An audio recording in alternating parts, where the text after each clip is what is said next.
voilà une BD à mettre entre toutes les mains, qui raconte 4 000 ans d'histoire de cette ville 3 fois sainte.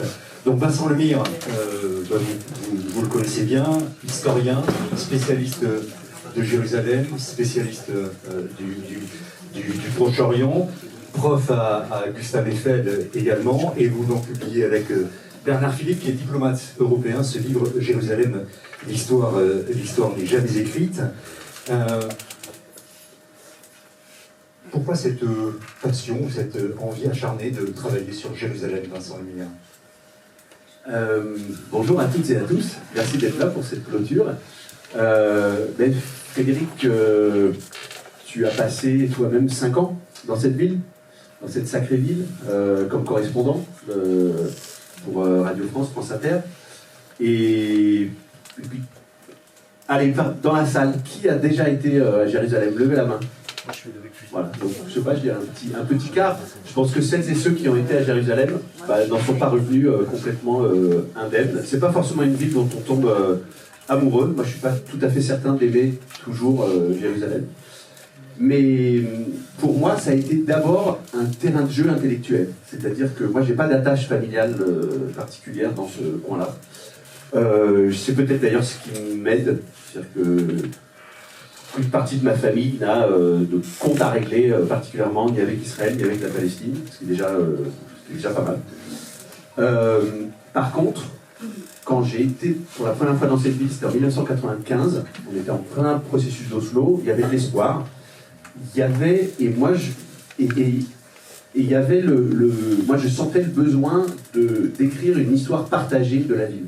Une histoire partagée, ça ne veut pas dire un récit homogène, parce qu'il n'y aura jamais de récit homogène de cette ville sainte et de cette terre sainte. Il y a autant de vérité que de récits.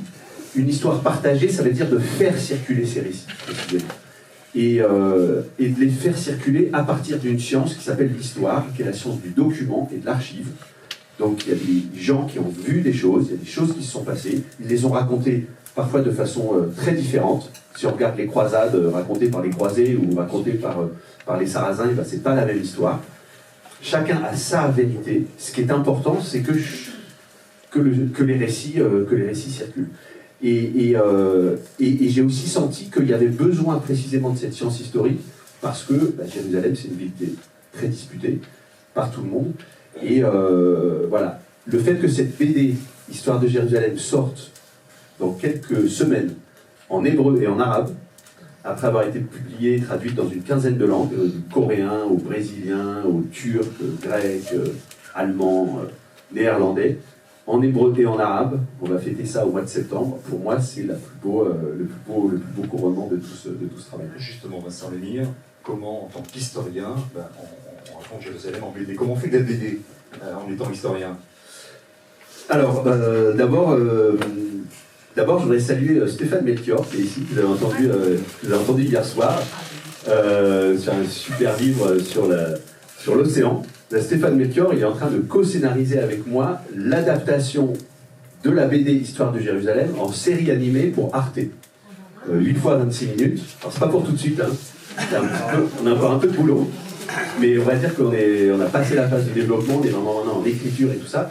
Et pourquoi je raconte ça? C'est pour dire qu'à chaque fois qu'on change de médium, on doit s'adapter à ce médium-là. Moi, je voulais faire une vraie BD, c'est-à-dire avec des personnages, des scènes et des dialogues.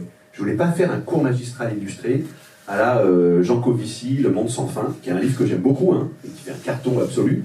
Mais en fait, Jean Covici, Le Monde sans fin, je ne sais pas si certains d'entre vous l'ont vu, un grand album jaune, là, en fait, c'est une conférence de Jean Covici sur la crise énergétique et climatique, illustrée par Blin. C'est-à-dire que Jean Covici parle, en fait, c'est long voix off.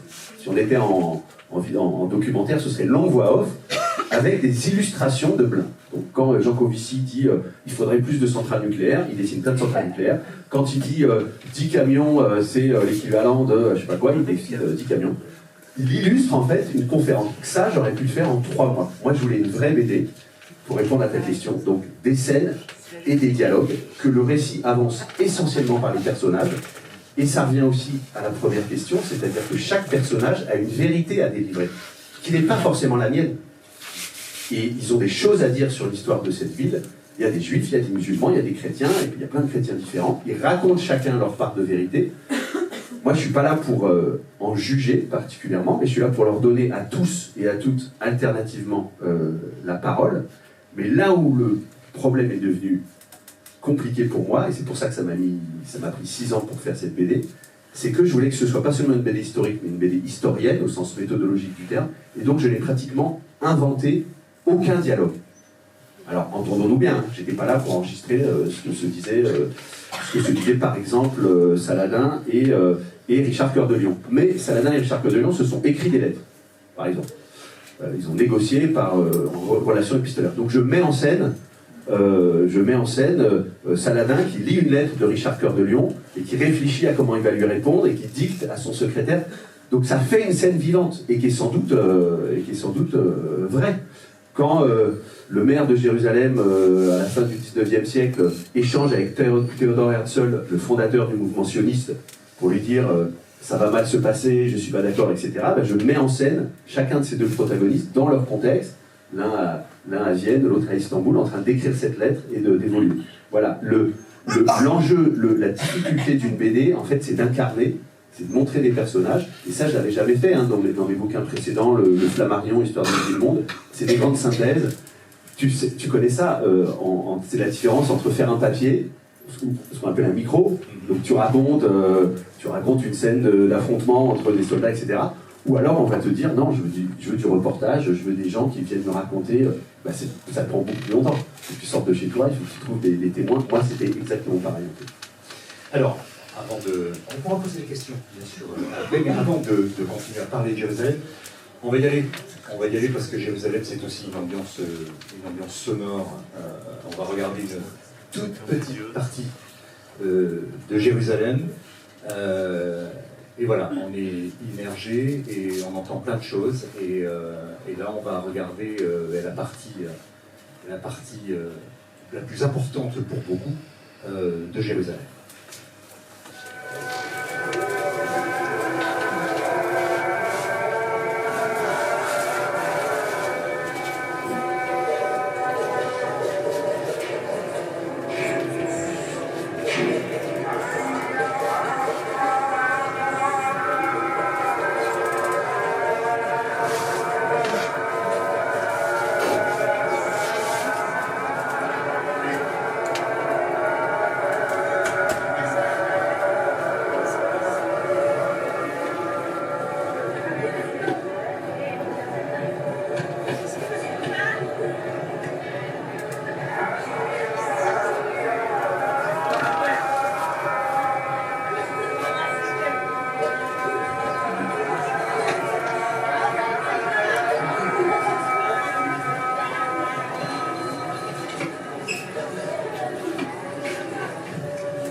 Voilà,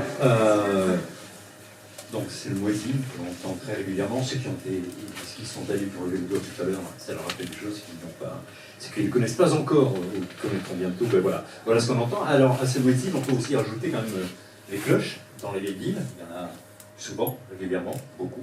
Le chauffard pour les grandes fêtes juives également, que l'on entend dans la vieille ville, c'est tout petit. Ces trois ambiances se mélangent. Et puis il y a les gens, les personnes, les habitants de Jérusalem. On croise tout un tas de personnes, c'est ce que vous appelez, et vous avez fait un livre là-dessus, du monde.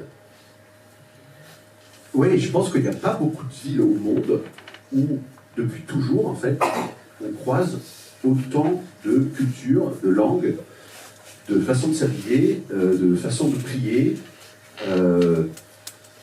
et y compris des gens qui vont chanter la messe en arabe, ce qui fait toujours une sensation assez étrange, ou la messe en hébreu. Il y a des communautés hébréophones catholiques à Jérusalem, donc ils chantent la messe en hébreu, Adonai, etc. Mais c'est bien la messe, hein, catholique. Ils communient et tout. Oui, parce qu'il y a plein de catholiques hébréophones, qui sont israéliens et donc hébréophones de naissance. Donc on croise des gens très différents qui bousculent un peu nos catégories, là, comme je viens de le faire en 2 ou 3 phrases, qui sont chacun dans leur... qui ont tous un calendrier différent.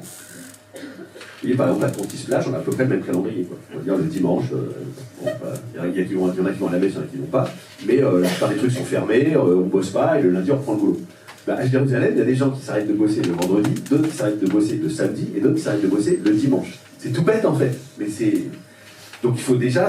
Donc, quand on va acheter du porc, par exemple, on sait que ça va être plutôt fermé le dimanche, parce qu'a priori c'est une boucherie, c'est des chrétiens. D'accord ? Ou si on va dans un magasin pour acheter des produits typiquement israéliens juifs, ça va être fermé du vendredi 15h jusqu'au samedi soir. Par contre, le dimanche matin, ça rouvre. Et le dimanche matin, il y a des bouchons énormes du côté ouest, parce que c'est le lundi matin. Donc voilà, il y a ça, c'est pas les mêmes horaires, c'est pas les mêmes... Pendant longtemps, à Jérusalem, il y avait, maintenant ça se fait sur Internet, mais on vendait un petit almanach. Je sais pas, ici vous avez, j'imagine, l'annuaire des marées. Pendant longtemps, vous avez le petit annuaire des marées, c'était vachement important. Moi, je me baigne en Normandie, donc c'est encore plus important. Je ne peux pas du tout se baigner quand la marée basse, mais tout le monde avait son petit annuaire des marées. Et bien à Jérusalem, tout le monde a son almanach de correspondance entre les jours de fête de toutes les communautés et sous-communautés. Parce que les chrétiens arméniens ne fêtent pas Noël, les chrétiens arméniens si, mais les chrétiens orthodoxes grecs ne fêtent pas Noël le même jour que les chrétiens catholiques. Le savez-vous? Pas du tout, je veux dire, même il y a une dizaine de jours d'écart. Savez-vous, par exemple, les chrétiens éthiopiens ont un calendrier, a priori, vous pensez que c'est un calendrier chrétien, s'ils sont chrétiens, mais il y a 7 ans d'écart. C'est-à-dire qu'aujourd'hui, on est en 2019, selon le calendrier éthiopien. C'est très très embêtant pour les historiens. Parce que 632 années d'écart, c'est facile, on se gourre assez peu. Enfin, donc le calendrier islamique, on voit, on dit c'est bizarre, ce document il a l'air d'être du 19e et on est en 1234. Donc a priori, on est en Égypte, le calendrier islamique. Mais le calendrier éthiopien, c'est beaucoup plus pervers. Il y a 7 années d'écart, juste 7 années. On a vite fait de se tromper. Parce qu'ils ne sont pas d'accord en fait sur la date de la naissance et de la mort du Christ. Et donc c'est une ville où cohabitent des gens extrêmement différents, qui ont en fait des ponts entre eux qui nous échappent parfois. Par exemple, il y a tous les gens qui parlent arabe, il peut y avoir plusieurs religions différentes. Là, sur l'image qu'on a vue, vous avez vu, au premier plan, vous avez vu le mur des lamentations, qu'on appelle aussi le mur occidental, côté la Maravi en hébreu, que les musulmans appellent Al-Bourak, du nom de la jument ailée du prophète. Au-dessus, vous avez vu le dôme du rocher, qui est en fait sur l'esplanade des mosquées, anciennement esplanade du temple, premier temple et second temple.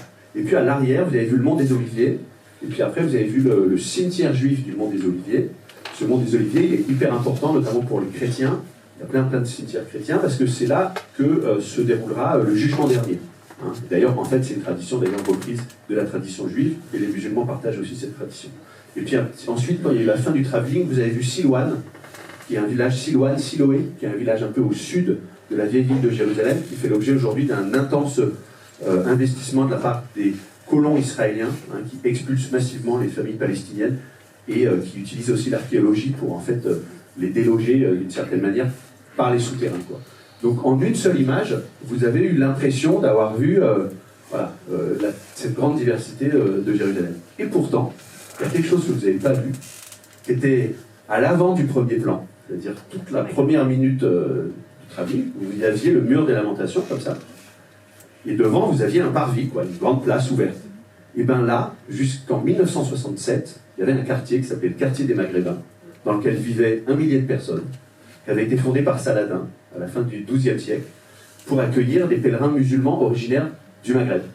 Et ce quartier il a été rasé en une nuit, dans la nuit du 10 au 11 juin 1967, quelques heures après le cessez-le-feu. Voilà, tout ça, c'était le quartier des Maghrébins. Et plein de gens qui vivent aujourd'hui à Jérusalem, à quelques dizaines de mètres de là, ont grandi dans ce quartier. Donc vous voyez, c'est une ville qui cache aussi des réalités qui nous échappent complètement. La plupart des gens qui vont sur ce parvis ne savent pas qu'il y avait là un quartier extrêmement vivant, avec des boulangers, des bouchers, des coiffeurs, etc. Mes collègues archéologues israéliens, quand ils creusent, ou quand les entreprises de travaux publics creusent sur le parvis, immédiatement sous la première dalle, c'est-à-dire à 10 cm sous le sol, ils trouvent le quartier maghrébin. Et ils trouvent non seulement les maisons, mais ils trouvent aussi tous les objets, tout l'ameublement, parce que comme les gens sont partis littéralement en 1 heure, ils ont tout laissé sur place. C'est Pompéi. Et j'ai fait l'histoire de ce quartier maghrébin il y a une dizaine d'années, un livre, enfin j'ai commencé il y a une dizaine d'années, en 2015, et j'ai publié un livre en 2022 qui s'appelle Au pied du mur, aussi parce que moi, ça faisait, donc en 2015, ça faisait déjà 20 ans que je travaillais sur Jérusalem, et je ne connaissais pas cette histoire du quartier maghrébin. J'en ignorais pratiquement tout. Donc c'est une ville qu'on croit connaître et qu'on ne connaît jamais complètement. Un peu d'espoir avec vous, Vincent Lemire, dans cette période assez compliquée, effectivement, on peut le dire, au Proche-Orient en ce moment. Dans le livre Jérusalem, l'histoire n'est jamais écrite, vous avez proposé des solutions à contre-courant de tout ce qui a été fait jusqu'à présent. C'est-à-dire que vous dites que Jérusalem doit être la locomotive train pour la paix et non pas le dernier wagon comme jusqu'à présent dans toutes les négociations. Voilà, on a fait tout à l'heure, dans toutes les négociations, les questions clés du conflit qui sont Jérusalem, les réfugiés, les frontières, sont toujours reléguées à la fin. Vous dites non, il faut commencer par Jérusalem. Comment on partage une ville de manière apaisée qui est aussi fracturée? Alors, en fait, je pars d'un constat. Ce livre, donc, le sous-titre, il est assez étonnant pour un historien. Jérusalem, l'histoire n'est jamais écrite. Mais évidemment, ce que je veux dire là, c'est les chapitres suivants de l'histoire ne sont pas écrits. Il reste à écrire. Et ça part d'une vérité que toutes les historiennes et tous les historiens partagent, c'est que on ne sait pas ce qui va se passer. Malgré ce qu'on nous demande en permanence dans les médias, voilà, sur le très court terme, on voit que c'est la catastrophe. Moi, je ne suis absolument pas optimiste sur le court terme, ni de Jérusalem, ni du conflit israélo-palestinien. C'est-à-dire qu'on va aller de catastrophe en catastrophe et ça va aller de pire en pire. Je vous dis, je ne suis pas un ravi de la crèche. Ce que je dis en tant qu'historien de Jérusalem, c'est deux choses. Un, historiquement, Jérusalem est plutôt une ville de coprésence et de coexistence que de conflit. Si on regarde sur la très longue durée, à part en gros l'épisode des croisades, qui est court, hein, c'est 89 ans. Pendant 89 ans, effectivement, les croisés venus d'ici ont tenté d'imposer à Jérusalem une lecture exclusive, une appropriation exclusive. Quand ils sont arrivés en 1099, ils ont massacré non seulement évidemment tous les juifs, non seulement tous les musulmans, mais aussi à peu près tous les chrétiens qui n'étaient pas catholiques. C'est-à-dire en fait à peu près tout le monde. Ils ont essayé de faire de cette ville une ville catholique et la capitale du royaume latin de Jérusalem, et comme vous le savez, ça s'est fort mal terminé pour eux. Hein, ils ont été d'abord battus par Saladin, expulsés de Jérusalem, ils ont fait nid à Chypre, et puis finalement ils sont rentrés en Europe occidentale. L'enseignement de l'histoire, la morale de l'histoire, c'est que personne n'a jamais pu s'approprier Jérusalem de façon exclusive. Et c'est ce que l'extrême droite israélienne est en train d'essayer de faire aujourd'hui. Elle échouera. Pourquoi elle va échouer? Parce que d'abord, ce n'est pas la vocation de cette ville, mais surtout parce que concrètement, la diversité de cette ville résiste. En 1967, au moment où le quartier maghrébin a été détruit, il y avait 25% de Palestiniens à Jérusalem. Aujourd'hui, il y a 40% de Palestiniens. Donc, et pourtant, il y a de la violence, et pourtant, il y a de la colonisation, et pourtant, il y a des drapeaux israéliens partout, etc. N'empêche que la population palestinienne a été multipliée par 5 en 50 ans. Donc, c'est bien plus qu'une simple résistance, vous voyez. Si vous zoomez sur la vieille ville de Jérusalem, ce petit quadrilatère d'à peu près 1 km sur 1, 90% des gens qui dorment, qui vivent dans la vieille ville, ne sont ni juifs ni israéliens. Donc cette fameuse capitale une et indivisible d'Israël, son cœur historique est habité par 90% de non-ressortissants. Enfin, je sais pas, imaginez si le centre-ville de Paris était habité à 90% par des Chinois, ou par des... c'est un peu bizarre, quoi. Voilà. Donc c'est une ville en fait qui résiste à cette tentative d'appropriation exclusive. Ça c'est l'autre idée reçue contre laquelle on a voulu lutter. Et puis donc on arrive à essayer de se projeter sur l'après-demain. Hein. Encore une fois, je vous dis l'actualité est catastrophique, demain ce sera catastrophique, mais on doit pouvoir penser à un après-demain, parce qu'après les pires des catastrophes, il y a toujours un moment où on cherche des solutions. Et le message qu'on essaye de marteler et de démontrer, c'est que Jérusalem n'est pas le dossier le plus compliqué du conflit israélo-palestinien. La question des réfugiés, la question des colonies est bien plus complexe. Mais en réalité, si vous regardez Jérusalem, concrètement, posément, aujourd'hui, vous avez 60% d'Israéliens qui y vivent, 40% de Palestiniens. Vous avez des dirigeants israéliens dans les années 50 qui étaient assez prudents et qui ont construit tous les bâtiments de la souveraineté israélienne assez loin à l'ouest, hein, pour ceux qui y ont été, la Knesset, la Banque centrale, la présidence, etc. C'est à 3-4 km à l'ouest de la vieille ville. Si vous partez 3-4 km vers l'est, vous arrivez à un quartier palestinien qui s'appelle Abu Dis, qui aujourd'hui est à l'extérieur des limites municipales. Mais une limite municipale, ça peut bouger. En 1860, la limite de Paris a bougé. Si vous considérez qu'Abu Dis est Jérusalem, on pourrait y construire le Parlement palestinien. Ça a d'ailleurs été commencé dans les années 90, je m'en souviens. Il y avait un Parlement palestinien qui était en chantier, mais c'était conditionné au fait qu'Abu Dis devienne un quartier de Jérusalem. Ça, c'est un petit point. On ne va pas aller dans tous les détails, mais c'est pour vous montrer que cette ville, en fait, il y aurait des solutions très concrètes pour la rendre habitable et pour que les populations puissent y coexister. Évidemment, c'est impossible avec les acteurs du conflit en place en ce moment. C'est ça, il faut la volonté. Il y a une phrase qu'on entendait beaucoup, s'il y a une volonté, il y a un chemin. C'est ce que disaient les Palestiniens, notamment. Et cette volonté, on y était presque. On y était presque au début des années 90, en tout cas, elle y était vraiment. Et on va regarder une page du conflit, une page historique du processus de paix. Nous sommes le 13 septembre 1993 à Washington, sur les pelouses de la Maison Blanche. Et vous allez voir, bien sûr, que le tour du monde, tout le monde s'en souvient.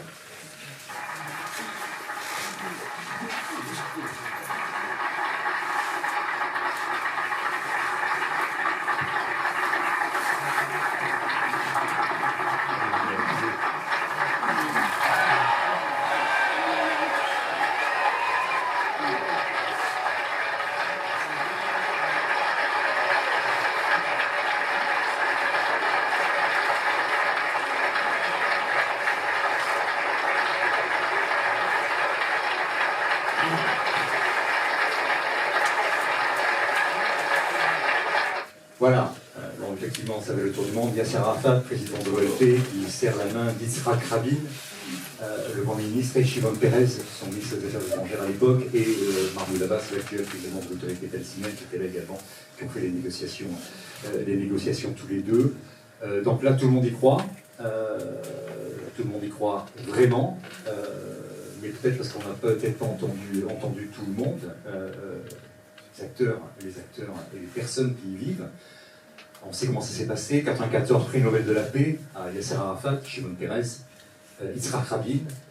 4 novembre 1995, Yitzhak Rabin est assassiné à Tel Aviv par un juif extrémiste. Et 96, le Hamas déclenche une vague d'attentats sans précédent en visant à cette époque beaucoup les bus sur la rue Jaffa notamment, beaucoup d'exemples, voilà.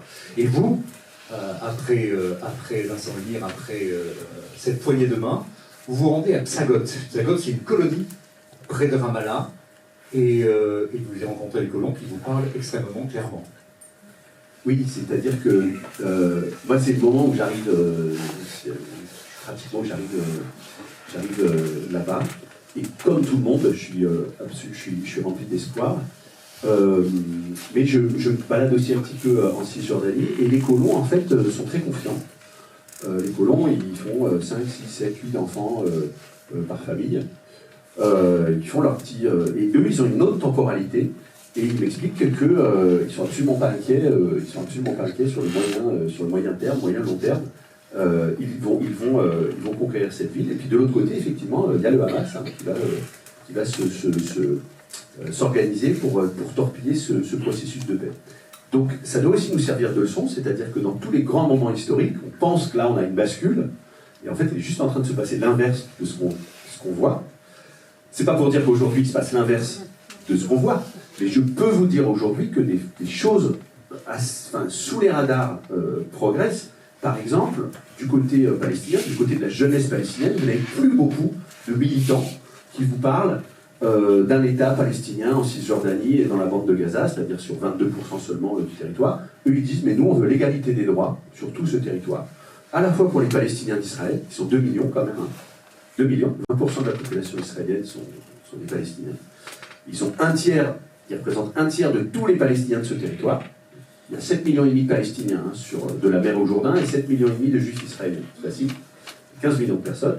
Et sur ces Palestiniens, il y en a donc 2 millions en Israël, il y en a 2,3 millions dans la bande de Gaza et 2,5 millions à peu près en Cisjordanie. Eux, ils veulent l'égalité des droits.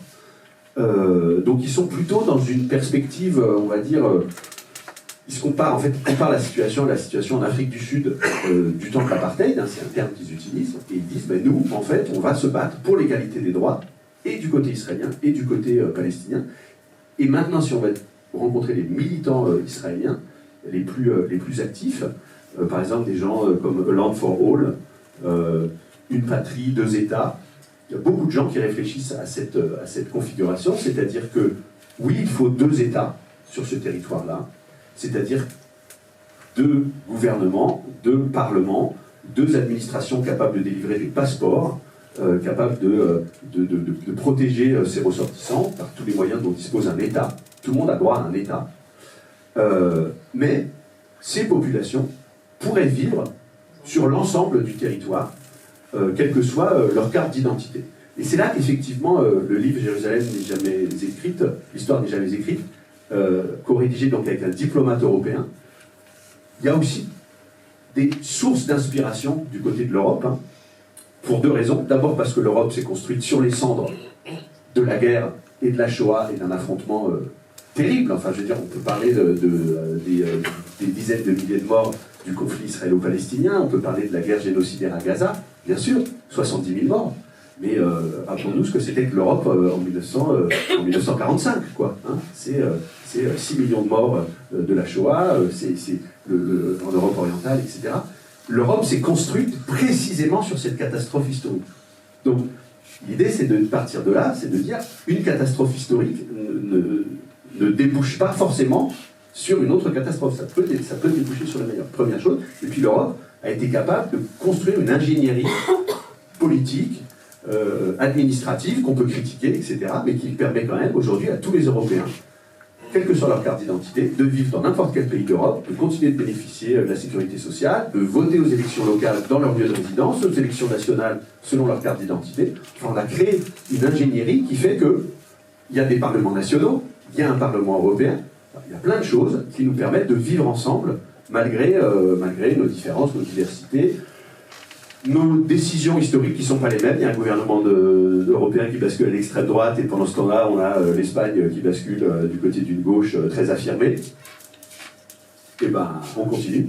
Hein, on a le droit d'avoir des désaccords et même des décalages chronologiques.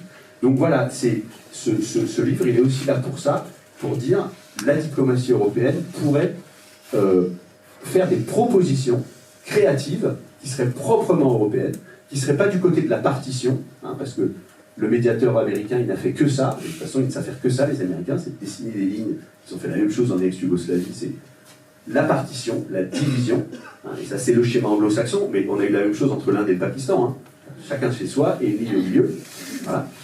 On a eu la même chose entre la Grèce et la Turquie, enfin, ça a une longue histoire tout ça. L'Europe pourrait proposer un autre schéma, qui serait plutôt le schéma d'un partage, un partage sans découpage, et qui permettrait de disjoindre en fait la carte d'identité et le territoire. Après, il y a un écueil, j'imagine, c'est convaincre les acteurs de premier plan d'un côté comme de l'autre d'accepter ce partage et de travailler vers ce partage, mais c'est une autre histoire et on voit que c'est très compliqué, voire infaisable pour les années qui viennent en tout cas. Jérusalem, Vincent Lemire, c'est aussi de sacrés lieux saints, si j'ose dire. On a vu le Dôme du Rocher, on a vu la mosquée d'Aqsa, c'est le mont de l'esplanade des mosquées, le mont du Temple. On a vu le mur des Lamentations, le Kotel. Parlez-nous du Saint-Sépulcre. Partagez, lui. Oui, on n'a pas vu cette différence. Le Saint-Sépulcre, il est à peu près à 200 mètres plus à l'ouest. Puis c'est ça, les lieux sont vraiment imbriqués pour ce qui concerne l'esplanade des mosquées, et le Saint-Sépulcre est vraiment voilà. Au bout de la rue. Dieu merci, pourrait-on dire, le Christ n'a pas été crucifié sur le mont du Temple, quoi. Sinon ça aurait été quand même compliqué. Ceci étant, les croisés se sont quand même christianisés, hein, l'ancien mont du Temple. Hein, ils avaient fait du Dôme du Rocher, parce que c'était déjà le Dôme du Rocher quand ils sont arrivés, ils en avaient fait le Templum Domini, le Temple du Seigneur. Et puis il y avait déjà une empreinte de pied à cet endroit-là. On commençait à dire que c'était l'empreinte de pied de Mahomet. C'est là qu'il avait pris appui pour faire son voyage nocturne et visiter tous les prophètes qui l'ont précédé. Vincent, j'ai entendu à Jérusalem des Palestiniens dire c'est la crinière d'Agourak et non pas le pied. Certains pensent que c'est la crinière du cheval lors du voyage céleste. Enfin bon, voilà, c'est pour... La crinière d'Agourak aurait laissé une empreinte dans le rocher. Donc là, ça devient... Certains en sont persuadés. Ouais. Mais pourquoi pas, parce que déjà pour une empreinte de pied... La vision est différente, hein, selon... mais l'empreinte de pied, je connaissais, la crinière, je connaissais pas, je l'ajoute... non, il y a plein d'empreintes de pied à Jérusalem dans le sol. Et c'est assez. Moi, je trouve ça assez beau parce qu'en fait, ça veut dire que quelqu'un est passé par là. En fait, c'est juste ça, une empreinte de pied. Évidemment, c'est absurde. Hein. C'est un calcaire assez dur, hein, Jérusalem. Donc, laisser une empreinte dans le calcaire, c'est quand même. C'est pas la plage de Contis. Mais donc, il y a plein d'empreintes de pied. Et ce qui est très beau, c'est que ces empreintes de pied changent de propriétaire.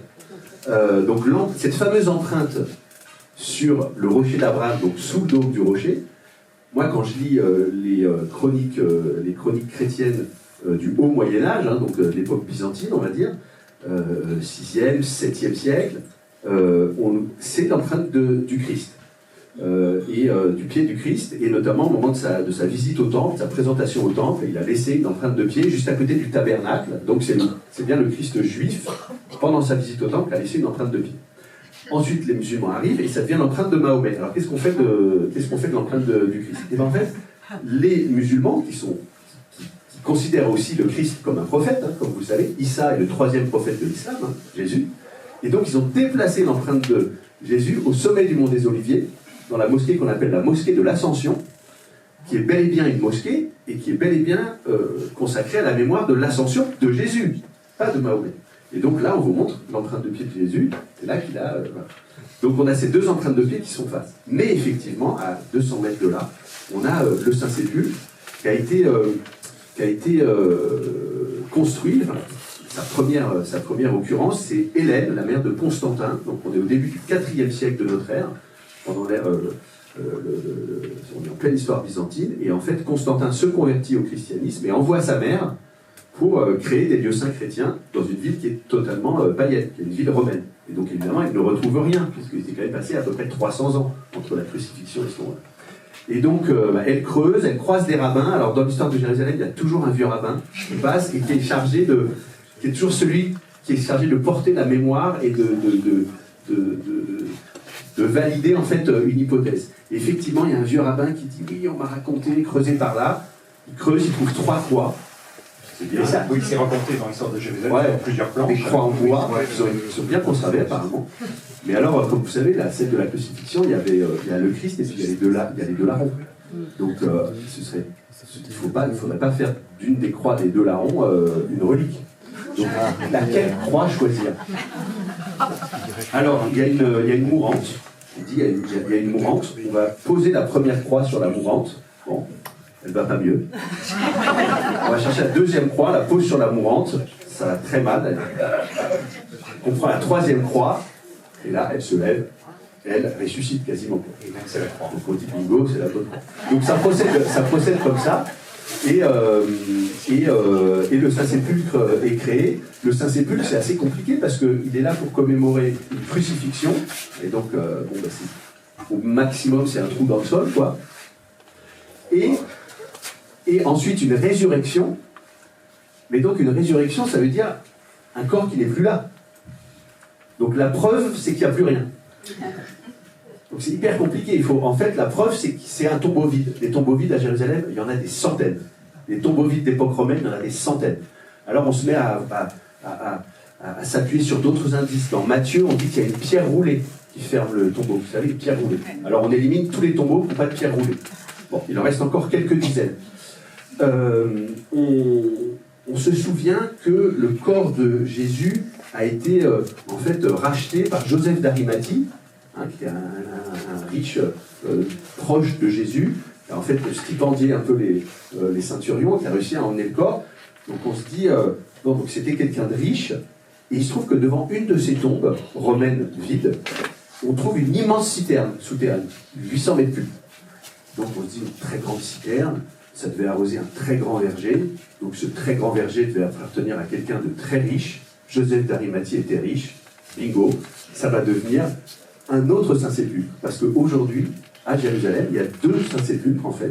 Le Saint-Sépulcre traditionnel dans la vieille ville, et puis au nord de la vieille ville, au nord de la porte de Damas, à quelques dizaines de mètres, un Saint-Sépulcre qui a été créé à la fin du 19e siècle par les protestants. Parce que tu as dit, le Saint-Sépulcre est partagé, j'ai pas oublié ta question. C'est vrai que le Saint-Sépulcre est partagé, on va dire, par toutes les chapelles du christianisme qui existaient au moment où Hélène a créé le lieu. Donc il y a des Éthiopiens, il y a des Arméniens, il y a des Syriaques, il y a des catholiques romains, il y a des Grecs orthodoxes évidemment. Mais les protestants, ils sont arrivés bien après. Ils sont arrivés au XVIe siècle. Et donc quand ils sont arrivés, c'était déjà saturé. Enfin, tout le monde avait pris qui sa marche d'escalier, qui sa colonne. Littéralement, il n'y avait plus de place pour eux. Or, les protestants, 17e, 18e, 19e siècle, c'est quand même la Grande-Bretagne, c'est quand même l'Allemagne, ça va être les États-Unis. Donc c'est des nations, on va dire, un tout petit peu plus prospères que l'Éthiopie, la Grèce ou l'Arménie. Ils sont un peu vexés quand même de ne pas avoir littéralement la moindre place dans le Saint-Sépulcre. Donc comme ils sont vexés, ils vont dire en fait c'est pas là. Et ils vont créer ce fameux Saint-Sépulcre alternatif dont je vous ai parlé, qui se visite aujourd'hui, hein, qui est un lieu assez beau, donc qui est tenu plutôt par des anglicans, hein, par des protestants anglicans. Et voilà, c'est pour vous juste vous faire toucher du doigt que les lieux saints à Jérusalem ne sont jamais éternels. Hein. Moi je considère que le conflit n'est pas éternel, mais les lieux saints non plus. Le Saint-Sépulcre, on pense que il y en a plusieurs. Le chemin de croix, vous pouvez vous dire, il n'y en a qu'un. Ben, pas du tout, jusqu'au XIVe siècle. Le chemin de croix, il partait du sud du Mont Sion jusqu'au Saint-Sépulcre. Aujourd'hui, comme vous le savez peut-être, il part du Mont des Oliviers jusqu'au Saint-Sépulcre. C'est absolument pas le même. Et le XIVe siècle, c'est quand même... voilà. Le mur occidental, le mur des lamentations, je veux dire, bon, là, pour le coup, on sait que c'est un mur hérodien. Vous avez raison, c'est un mur hérodien. C'est bien un mur qui date du Second Temple. Et donc vous dites, bah, donc c'est pour ça que les Juifs prient devant. Vous avez raison, c'est pour ça que les Juifs prient devant. Mais depuis quand? Eh bien depuis le XVIe siècle seulement. Depuis Soliman le Magnifique. En gros. Avant le XVIe siècle, il n'y a jamais un Juif qui prie à cet endroit-là. Jamais. Vous pouvez lire toutes les chroniques, jamais. Et puis d'un coup, au milieu du XVIe siècle, ça devient hyper récurrent et hyper régulier. Tous les voyageurs décrivent des groupes de Juifs qui prient devant le mur occidental. Qu'est-ce qui s'est passé? Pourquoi est-ce que, à un moment, c'est devenu le sanctuaire sacré du judaïsme? Moi, j'ai une hypothèse, qui est une hypothèse d'historien basique. Soliman le Magnifique a reconstruit les murailles de Jérusalem, il a refermé la ville, il a mis 7 portes, qui étaient ouvertes ou fermées, et plutôt ouvertes ou fermées selon le calendrier musulman. Et jusqu'ici, les Juifs priaient à l'extérieur des murs, en contrebas du Mont des Oliviers. Mon hypothèse, c'est qu'il leur fallait un sanctuaire intramuros. Et ils ont trouvé un mur hérodien, c'est un mur hérodien, c'est devenu le mur des lamentations. Donc vous voyez, et je pourrais multiplier les exemples, mais à l'infini.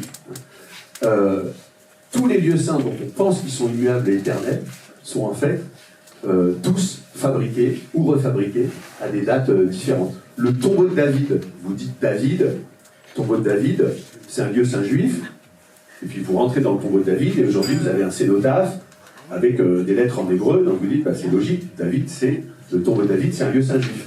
Bah, pas du tout, il a été créé par les croisés, au 11e, fin 11e, début 12e.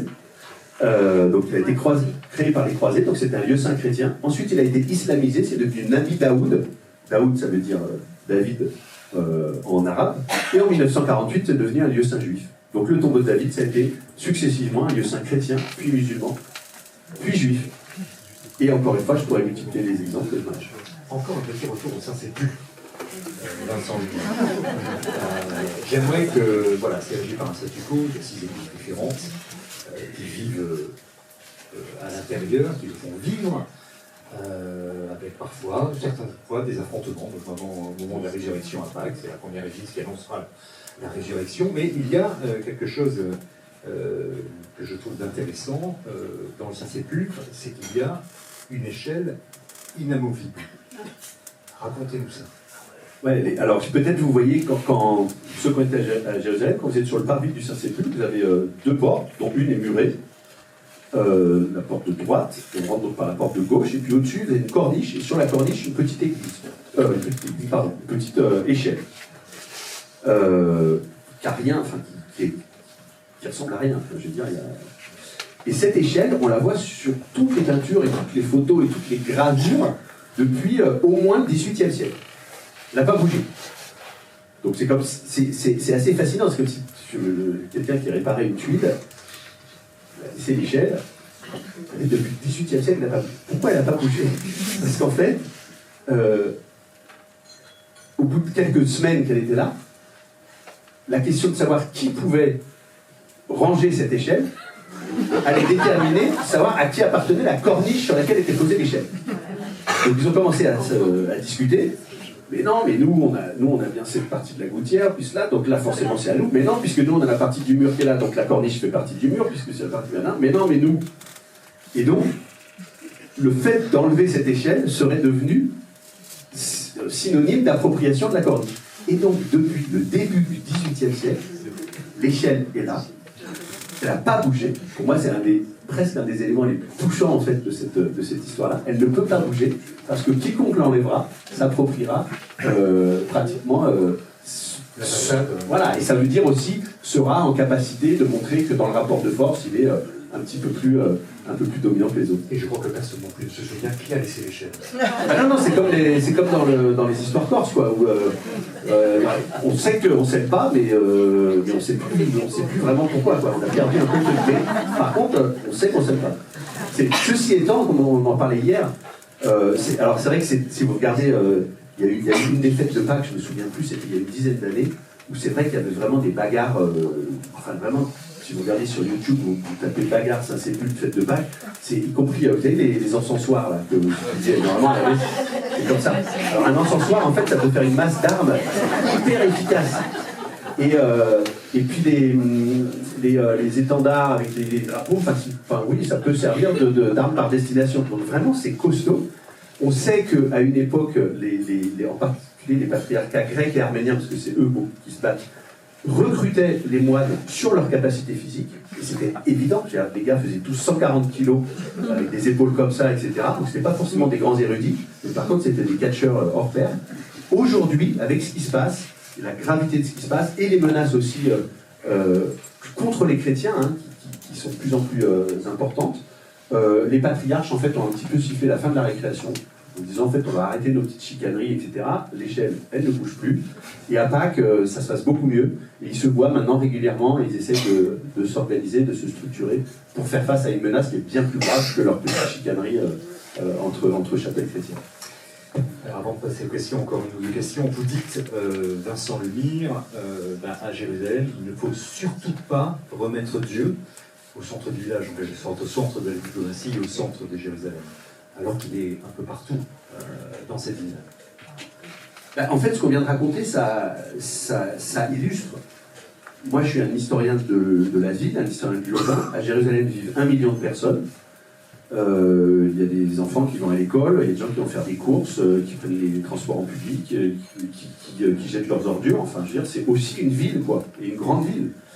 Le point du livre, en fait, c'est de partir du concret de ses habitants, du concret de ses voisinages, et encore une fois, de proposer un certain nombre d'actions très simples et très concrètes. Rendez-vous compte que dans cette ville, avec une diversité extrême, il n'y a pas de municipalité d'arrondissement, ni de municipalité de quartier, ni de conseil de quartier. C'est une des villes au monde qui en a le plus besoin. Et pour les Parisiens ici, vous imaginez Paris s'il n'y avait pas de municipalité d'arrondissement. C'est-à-dire qu'à Paris, c'est bien qu'il y ait un maire du 16e arrondissement et un maire du 19e. Hein, et puis il y a une mairie centrale qui s'occupe de... Voilà, mais chacun a sa mairie d'arrondissement et elle n'est pas forcément de la même couleur. Il n'y a pas de mairie d'arrondissement à Jérusalem. Pourquoi? Parce que les Israéliens considèrent que ça pourrait être une première division, une première partition. Évidemment, s'il y avait une mairie d'arrondissement, dans les arrondissements palestiniens, ça ferait un maire palestinien. Ça, c'est évident. Et évidemment, ils n'en veulent pas. Mais en même temps, dans les mairies, dans les arrondissements ultra-orthodoxes, tous les vendredis à 15h, les ultra-orthodoxes posent des cajots en travers des rues pour empêcher les voitures de passer. Donc littéralement, il y a des rues entières et des arrondissements qui deviennent impossibles à traverser. Je crois que vous avez vécu juste à côté de là, vous ne pouvez plus traverser.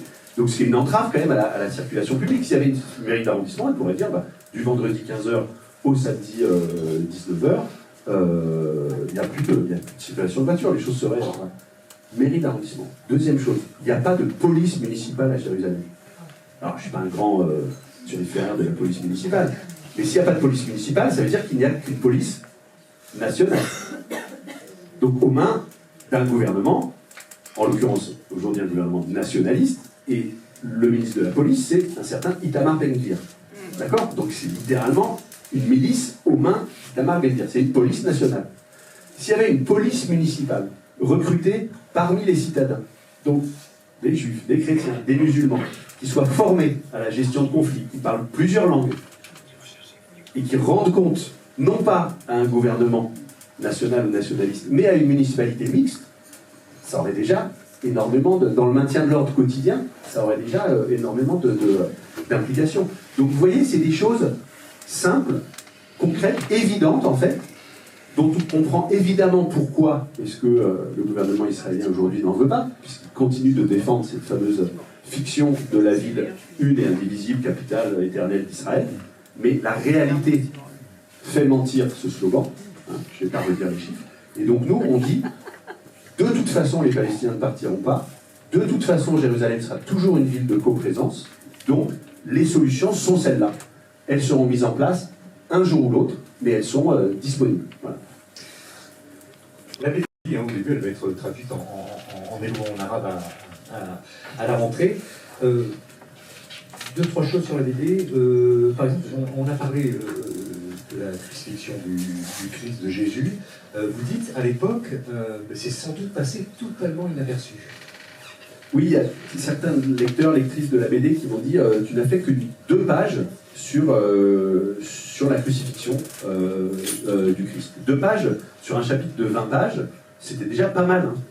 Et juste que je dis en historien, c'est qu'à l'époque, on crucifiait quand même à tour de bras, et qu'un rabbin charismatique qui contestait les autorités religieuses en place et également les occupants romains, eh ben, on le crucifie en fait. Enfin, c'est du maintien de l'ordre comme on faisait à l'époque.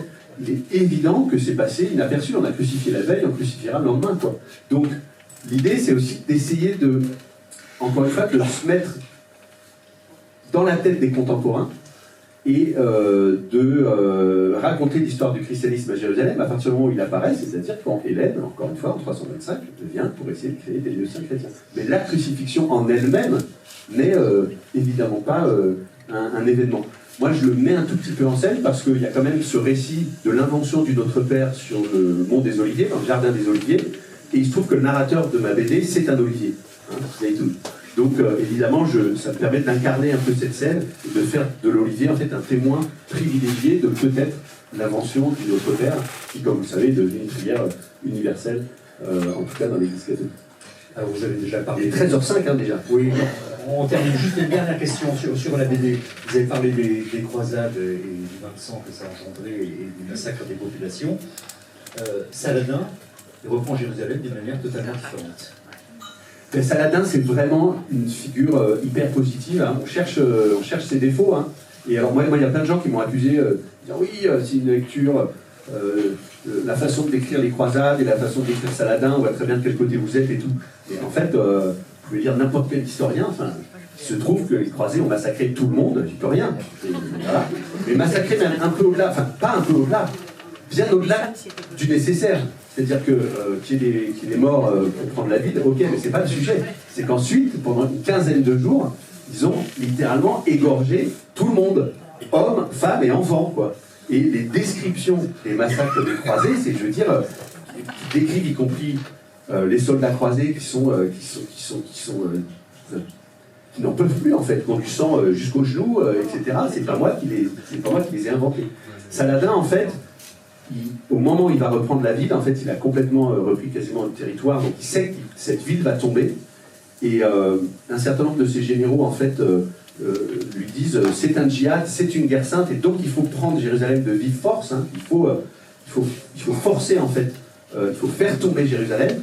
Et Saladin répond non, Jérusalem tombera comme un fruit mûr. Et effectivement, en fait, il négocie la reddition.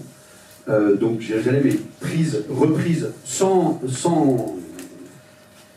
aucune violence.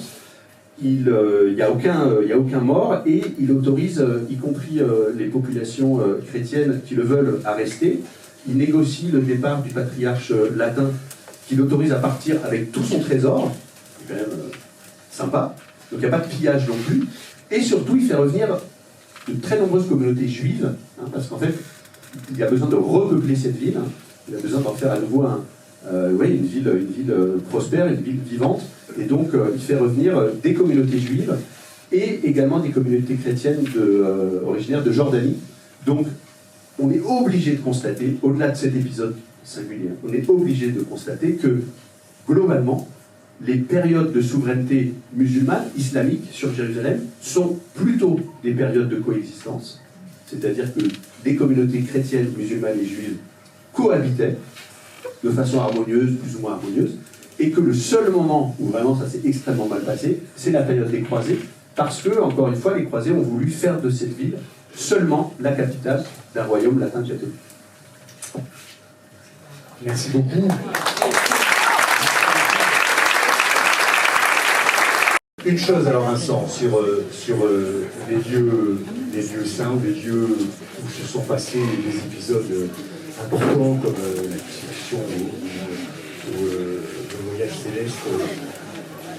On se dit à Jérusalem, vous dites que peu importe si c'est le lieu exact, l'important, c'est pas comme ça s'est pu traiter les autres millions, est-ce que c'est la vraie ou pas la vraie. L'important, ce n'est pas finalement le lieu, mais ce que ça engendre, ce que les personnes font de cette histoire-là. Ouais, et je pense que c'est vrai partout. C'est vrai partout. Si vous êtes un peu ému, si quand vous rentrez dans l'église chapelle de Courtis-Plage, c'est peut-être parce que vous pensez à vos grands-parents qui s'y sont mariés, ou à ce qui a pu s'y passer, quoi. Mais ce qui a pu s'y passer d'un point de vue humain, à toutes les prières qui s'y sont passées. Le mur occidental, aujourd'hui, peu importe qu'il soit sanctuaire que depuis le XVIe siècle, depuis le XVIe siècle, des centaines de milliers, des millions de juifs se sont penchés sur ce mur en souvenir de la destruction du temple. Et donc ça devient un lieu saint, au sens, un lieu sanctifié par la prière. Dans le Saint-Sépulcre, moi, l'endroit qui m'émeut le plus dans le Saint-Sépulcre, c'est quand vous rentrez, sur votre droite, vous montrez quelques marches, vous avez le Golgotha, donc le lieu de la crucifixion. Sur la gauche, vous avez le tombeau. Et puis face à vous, vous avez une pierre, un marbre rouge, qu'on appelle la pierre de l'onction, qui est très clairement un des lieux les moins authentiques du point de vue archéologique du Saint-Sépulcre, parce qu'on a plein d'attestations documentaires que ça date, cette pierre-là date du XVIIe ou XVIIIe siècle, d'accord ? XVIIe, XVIIIe siècle, Louis XV, quoi. Donc ça colle pas, mais on raconte que le corps du Christ a été allongé, en fait, le Golgotha, c'est sur la main droite, son corps a été allongé là, il a été oint, avec la sainte huile, et ensuite il a été mis au tombeau. Et on voit des dizaines de milliers de pèlerins qui se penchent sur cette pierre, qui la caressent, qui sortent, ça c'est les choses qui me touchent le plus. On voit des pèlerins qui sortent des vieilles photos de famille, photos de leurs parents ou de leurs grands-parents, et qui retournent la photo, et qui frottent la photo sur la pierre. En particulier des pèlerins russes, qui n'ont pas pu aller à Jérusalem pendant bien longtemps, jusqu'au début des années 90. Donc leurs parents, leurs grands-parents, encore moins. Ils sont morts depuis bien longtemps. Et ces pèlerins vont faire embrasser la pierre de l'onction par les visages de leurs aïeux, de leurs parents et de leurs grands-parents, pour qu'ils y soient allés d'une certaine manière. Et puis on voit aussi des gens qui sortent des foulards par dizaines d'un sac, alors des foulards made in China, et qui se mettent à les frotter sur la pierre en mettant un petit peu de parfum. On va mélanger un petit peu le parfum et on va frotter et on va mettre ça dans un sac. Et ça, on sait qu'en fait, ça va être donné aux copines quand on revient du pèlerinage. Donc qu'est-ce qu'elles sont en train de faire ces dames ? Elles sont en train de créer des reliques, littéralement. Elles créent de la relique, ça s'appelle la relique de contact. On rajoute un petit peu d'huile. Puis de temps en temps, il y a un moine grec, si on lui donne la pièce, il est sympa. Il sort, il y a des lampes à huile au-dessus, et il met un petit peu d'huile discrètement. C'est la pierre de l'onction, donc il faut toujours qu'elle brille, depuis 2000 ans. Donc voilà, et on frotte, on crée des reliques. Moi, c'est les lieux qui me touchent le plus. Parce que, donc il n'y a pas d'authenticité, c'est une pierre du XVIIIe siècle, mais il y a une authenticité, une sincérité dans l'engagement de ces gens, et on voit qu'à la limite, le religieux, une bonne partie de ces Russes qui frottent les visages de leurs parents sur la pierre, savez-vous, sont rentrés sur ce territoire dans les années 1990 en tant que juifs. Parce qu'il y a 1 million de Russes qui sont rentrés dans les années 90 en Israël en tant que juifs, avec Lieberman, avec tout cela, parce qu'Israël avait besoin à ce moment-là de migrants, et donc il suffisait d'avoir un de ces 4 grands-parents réputés juifs pour pouvoir rentrer.